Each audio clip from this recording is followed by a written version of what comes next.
Салам достар, қалайсыздар? Сол мен уже көптен бері андай видеолар шығармай кетіп едім. Вот енді кеше алдыңғы күні Семейде баланы ұрған, сол бала оны уже айтты. Еще мынау қазір ЛГБТ деген шыққан ба тағы сөйтіп. Сосын анау жаңа анау балдар туалетке не істеп сөйтіп бір нәрсе болып. Жалпы адамдар не болып бара жатыр десең. Ана қыздар анау еркек қой, бірақ анау қыз болып кеткен анау ЛГБТ-дағы. Уже анау үйретіп жатыр да, уже әйел мен әйел мынау деп сөйтіп. Андай жалаулар тұр ғой анау не сияқты. Андай не сияқты. Қызыл сары андай.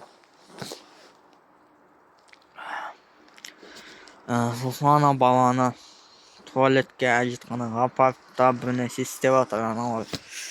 Короче, яттан безген уже мынау деп.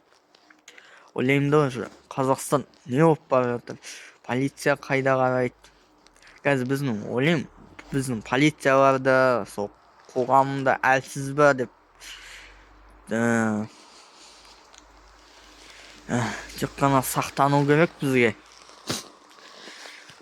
Бұндай жағдайларда тек қана видеоға түсіп, Инстаграм неге салып сөйтіп, сосын сөзде халық көтеріліп, сөзде бастаймын сөзде анау президент біздің жаңа депутаттар бізге не істейді, жақтаса бастайды. Сол ғана бізде бар тек қана.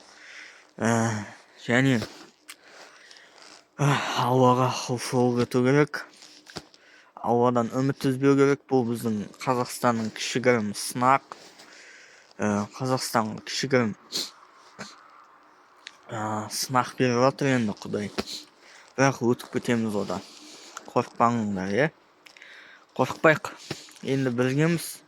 Мұсылмандар мықты болу керек бұндай қиын қазір заманда.